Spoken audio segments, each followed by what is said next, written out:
नमस्कार, मेरा नाम है सोनी श्रीवास्तव और आप देख रहे हैं वोकल न्यूज।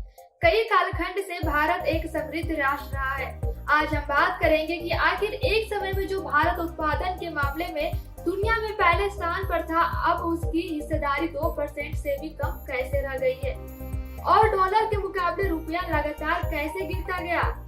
ब्रिटिश आर्थिक इतिहास लेखक एडम्स मेडिसन के अनुसार सन 1500 तक विश्व के कुल उत्पादन में भारत का योगदान सबसे ज्यादा 34% था।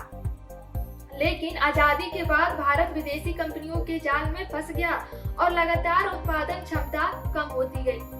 विश्व जनसंख्या में आज भारत की 17.6% हिस्सेदारी होने पर भी विश्व उत्पादन में मात्र 3% का ही हिस्सेदार है, जबकि चीन का 28.4% हिस्सा है। अगर बात करें जापान की, तो जापान का विश्व जनसंख्या से 1.6% हिस्सा है, लेकिन विश्व के उत्पादन में 10% का हिस्सेदार है। पिछले 8 वर्षों में भारतीय अर्थव्यवस्था विश्व की 4 बड़ी अर्थव्यवस्थाओं रूस, ब्राजील, इटली और फ्रांस को पीछे छोड़ 10वें स्थान से 6ठे स्थान पर आ चुकी है।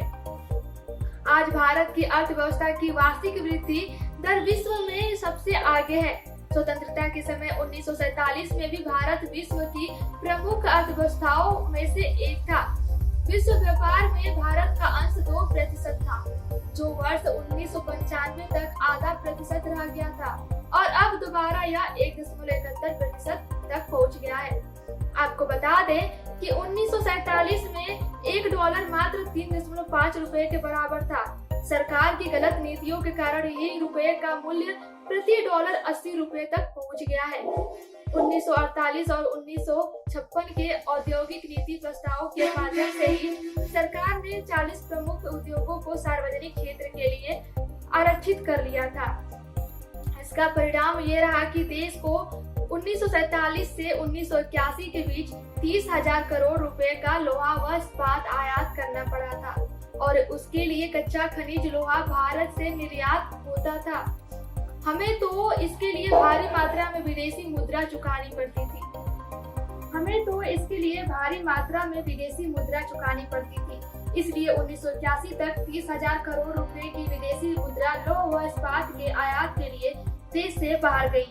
तब तक देश पर 18,000 करोड़ रुपयों का विदेशी कर्ज चढ़ गया था। इसी प्रकार की अन्य प्रतिबंधकारी नीतियों के कारण ही देश में चीनी से लेकर सीमेंट, कार, ट्रैक्टर, स्कूटर, लौह उत्पाद तक हर चीज का अभाव बना रहा। 1991 में उदारीकरण के नाम पर विदेशी पूंजी निवेश को बढ़ावा देते चले जाने से आज देश के उत्पादन तंत्र के 2/3 से भी अधिक पर विदेशी कंपनियों का अधिकार हो गया है।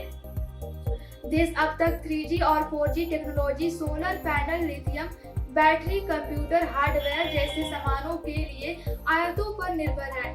यानी आजादी के बाद भारत की अर्थव्यवस्था और उत्पादन क्षमता दोनों में ही कमी आई है, लेकिन पिछले कुछ वर्षों से भारत फिर से पटरी पर लौटने की कोशिश कर रहा है। ऐसी तमाम खबरों को जानने के लिए जुड़े रहिए वोकल न्यूज के साथ।